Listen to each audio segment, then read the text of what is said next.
দর্শক, আজ সারাদিনই সড়ক দখল করে কারিগরি শিক্ষার্থীদের আন্দোলন চলল, আর তাতে করে রাজপথ থেকে অলিগলি সবখানেই তীব্র যানজট ছিল।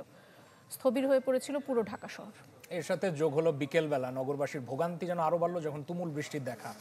দিনভর ভুগে আগামীকাল সারা দেশে রেল ব্লকেড কর্মসূচি ঘোষণা দিয়েছেন শিক্ষার্থীরা। ইলেকট্রা রেফ্রিজারেটর, খাবার তাজা তো জীবন তাজা। ইলেকট্রা, ফ্রিজের রাজা। থমকে আছে রাজপথ, চলছে না যানবাহন।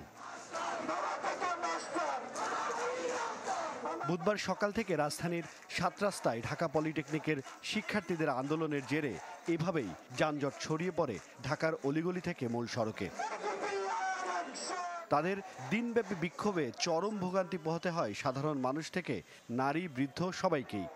এটা তারা বসবে, কর্তৃপক্ষের সাথে কথা বলবে। এখানে রাস্তা বন্ধ করে জনগণের হয়রানি করার কোনো মানে হয় না। বিরক্ত লাগতেছে, আমরা যেতে পারছি না, কিভাবে যাব বাসায়। দুপুর গড়িয়ে বিকেল হলে নামে ঝুম বৃষ্টি, তবুও সড়কে অনড় থাকেন আন্দোলনকারীরা। এতে ঘন্টার পর ঘন্টায় নির্ধারিত গন্তব্যে পৌঁছাতে পারেননি বিভিন্ন কাজের উদ্দেশ্যে বের হওয়া মানুষজন। ট্রাফিক সামলাতে রীতিমতো হিমশিম খেতে হয় সড়কে দায়িত্ব পালনকারী পুলিশ কর্মকর্তাদের। মোটামুটি 3 কিলো হেঁটে আসলাম, এই রাস্তা একদম জ্যাম হয়ে আছে, প্রচুর পা ব্যথা করতেছে। এখন দেখি কোনোভাবে বাস উঠতে পারি কিনা। জুনিয়র ইন্সট্রাক্টর পদে ক্রাফট ইন্সট্রাক্টরদের অবৈধ পদোন্নতির রায় বাতিল, ডিপ্লোমা কোর্সে ভর্তিতে বয়স সীমা নির্ধারণ সহ 6 দফা দাবিতে এই আন্দোলন করেন পলিটেকনিকের শিক্ষার্থীরা। দাবি মানা না হলে দেওয়া হয় আরও কঠোর আন্দোলনের হুঁশিয়ারি। আগামীকাল আমাদের অসহযোগ আন্দোলন এবং থাকবে। আগামীকাল আমরা সারা দেশব্যাপী রেল ব্লকেট ঘোষণা করলাম। একসময় শিক্ষার্থীদের সাথে বৈঠকে বসেন শিক্ষা মন্ত্রণালয়ের ঊর্ধ্বতন কর্মকর্তারা।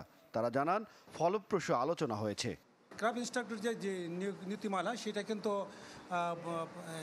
চেঞ্জ করার জন্য তাদের একটা দাবি ছিল। আমরা কিন্তু ইতিমধ্যে কাজ শুরু করছি এবং সেটা টিএমইডি সিদ্ধান্ত নিয়েছে। টিএমইডির পরে জনপ্রশাসন এবং অর্থ হয়ে এটা কিন্তু চূড়ান্ত সিদ্ধান্ত হবে আর কি। এটাও তাদের জন্য পজিটিভ। এদিকে কুমিল্লায় ঢাকা চট্টগ্রাম মহাসড়ক অবরোধ করেও বিক্ষোভ করেন শিক্ষার্থীরা। পরে তাদের ধাওয়া দিয়ে ছত্রভঙ্গ করে দেয় যৌথ বাহিনী। আটক করা হয় কয়েকজনকে। রাজশাহীতে রেলগেট এলাকা থেকে শুরু হওয়া শিক্ষার্থীদের বিক্ষোভ মিছিল ভদ্রায় গিয়ে মিলিত হয়। অবরোধের কারণে স্টেশনে ঢুকতে পারেনি কোনো ট্রেন। এছাড়াও সিলেট, গোপালগঞ্জ, ময়মনসিংহ, রংপুর, দিনাজপুর, হবিগঞ্জ, টাঙ্গাইল, যশোর, বরিশাল সহ বিভিন্ন স্থানে আন্দোলন করেছে পলিটেকনিকের শিক্ষার্থীরা। হিরণ খান, চ্যানেল 24, ঢাকা।